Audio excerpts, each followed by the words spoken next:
Today, I'm going to show you how to make this simple tied bunch using ingredients that I've cut from my garden and a few flowers from British growers. Hello, my name is Shane Connolly. I'm a florist. I have had my own business for over 30 years, and our speciality is seasonal British grown flowers. Our emphasis on sustainability, trying to make as little footprint by what we do as possible. When you're choosing flowers for an arrangement, for a bunch, for an event, for anything, we are inclined to half go with what we can get. That sounds very random, but the best that the growers have to offer. So don't be obsessed with the variety, but rather the color palette. And the other half is really things that go beautifully together. My personal taste is not to have huge contrasts. And so today I have chosen these Crème, Brûlée, Phlox. Well, I didn't choose them. The grower sent them. So that's an even nicer serendipity. But then when you pick things in the garden, you can have in your head the colors of those phlox. So I have Cotinus, that lovely sort of browny, coffee-colored fluff. I have this shrub, which is called Holodiscus, and again has that just unusually brown color. I've got some mint, some chocolate mint. Somehow it picks up the purpley colors here. And I've got other foliages in the form of this lovely species rose, which is Roxburghii, grown for its hips. I personally feel that the foliage is really important.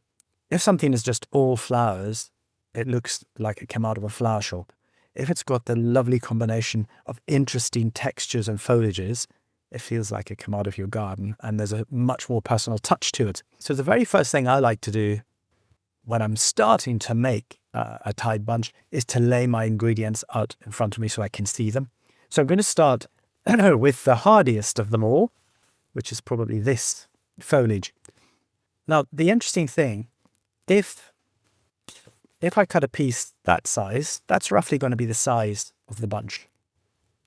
If I cut a piece that size, that's going to be the size of the bunch. So you have to decide how big you want to go, looking at what ingredients you've got, and also what you want it to be. Do you want it to be a bunch to give someone?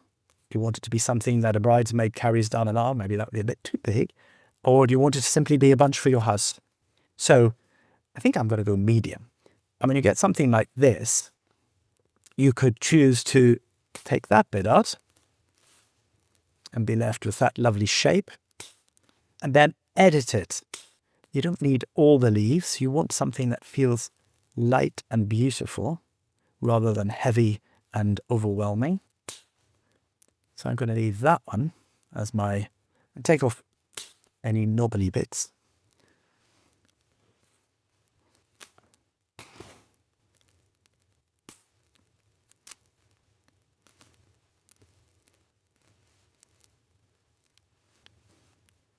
I also picked a few sprays of this Spindleberry. The spindles are not yet ripe. When they are ripe, they're a very different color. They're bright orange and bright pink. But at this stage, they've got a rather beautiful shape and a sort of delicate color, which I think goes with what we've got going on in this design.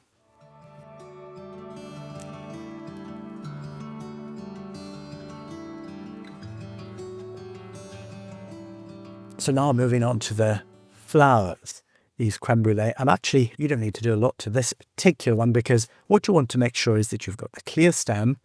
And if you've got something at the top, like a very young piece of growth, it's probably worth taking it off, because it's just going to go limp and it's never going to open. So any little new growth that will never open, I'm taking off.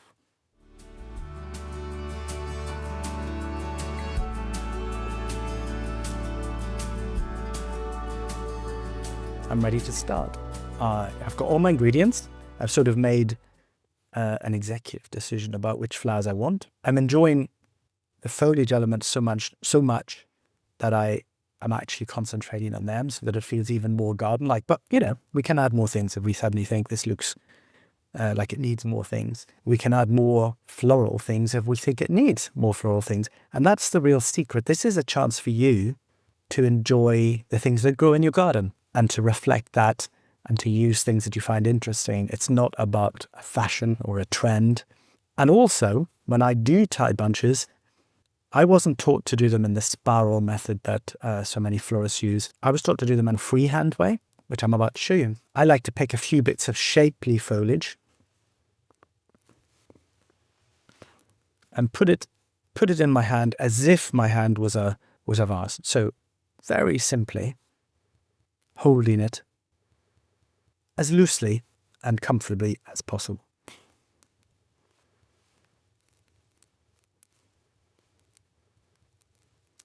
And this is why having everything spread in front of you really helps. You can see the shapes and you can see the interesting bits and decide where you would like to put them. Most floral techniques that are taught today with bunches are this spiral method where you add flowers and foliage all together. I really love this way of doing it. It feels much more liberating to the ingredients. So I'm making a shape before I worry about anything else.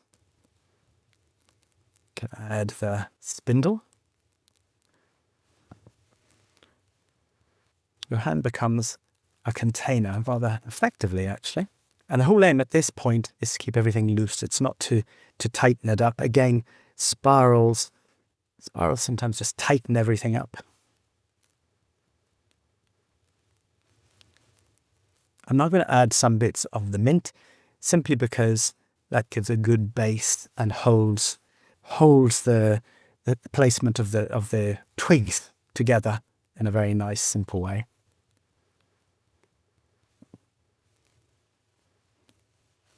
So I'm trying very much to keep different heights, just like it would be in a garden, that everything feels free.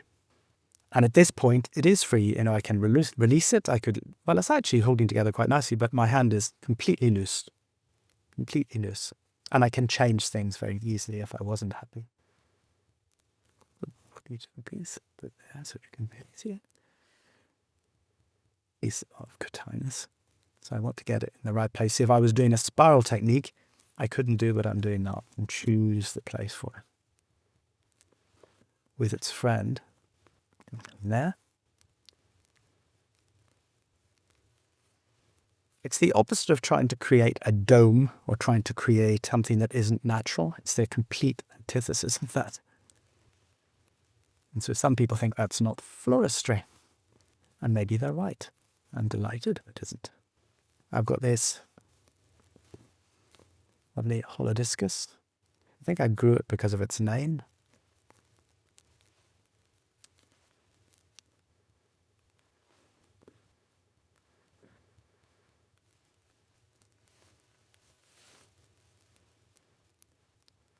The joy of this technique is that if you think, oh, I haven't put that in the right place, it's very easy to take it out again and look and think, a bit higher.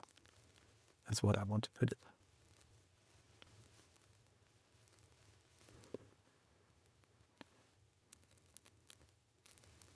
The mint is giving this such a lovely scent. And I think people remember scent so much more than they remember anything else. It's the thing that links you to your childhood, the scent of, tomatoes in a greenhouse, the scent of sweet peas. So don't underestimate scent.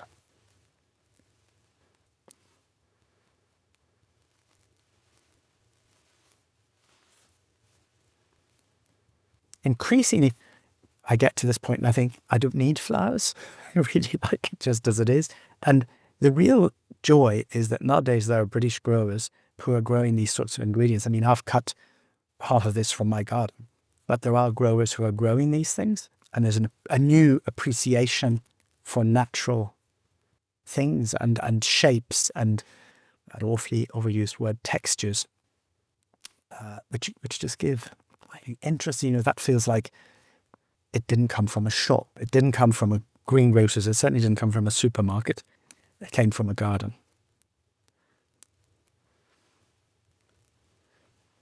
I am now going to put in these beautiful elderberries.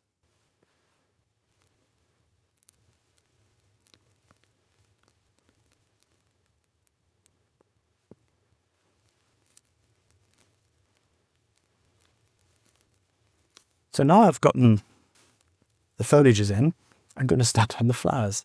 And the joy of this technique is that the flowers have been kept separate from all the thumpings and thuddings, so they are protected in effect, and they're going to be the last ingredient to go into this, so they'll be hopefully pretty perfect.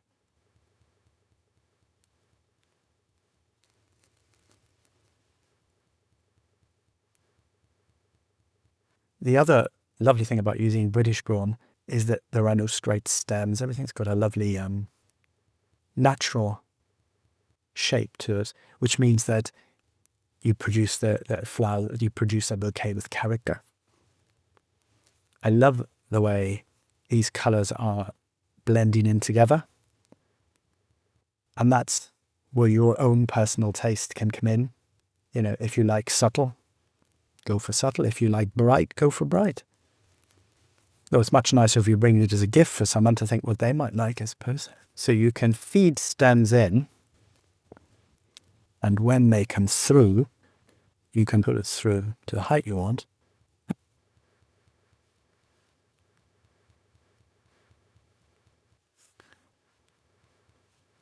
So I'm adding a little cluster. There's just a nice spot for them.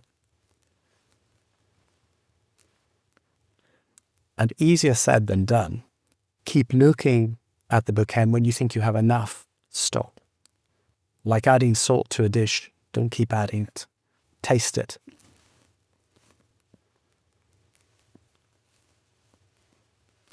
I think with all flowers, the negative space is just as important as the positive, and also not getting obsessed with rules that you have to have a focal flower and I can't even remember half the names that people have invented for the different flower types.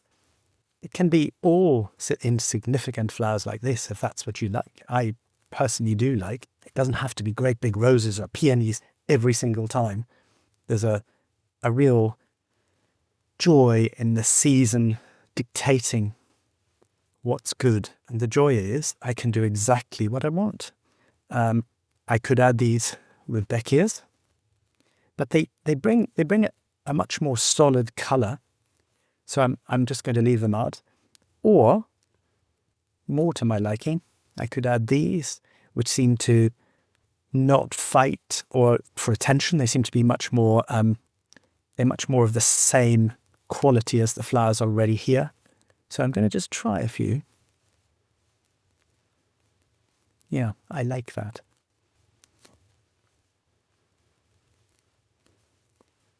So now I feel I've got enough in this. You can look and see, are there any bits? There's a bit of a gap just here, and that's very, very easy to fill with a bit of mint or any foliage.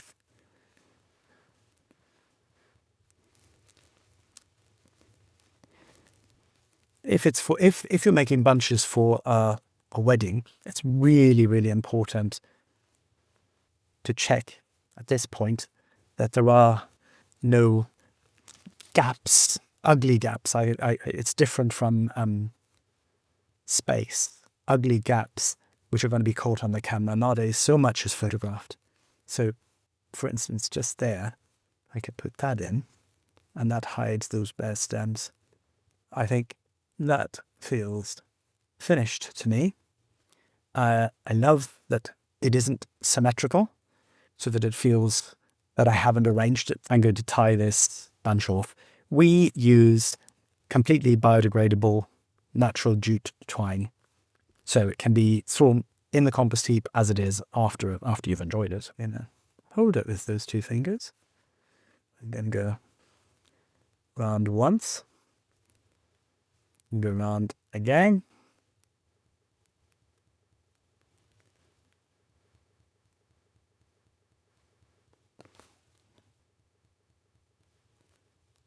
So now that it's tied, it's completely firm. I haven't tied it too tightly because I want to be able to let the flowers not be strangled. Then you've got to decide how long to leave the stems. If this was for a bride or a bridesmaid, I would want the stems to be quite short because I don't think it looks nice to see someone struggling with a pile of stems. If I was giving it to a friend, I think I would leave them a bit longer just so that it fits into a vase of water more easily. Remembering where your finger is on the other side so that you don't cut it off too.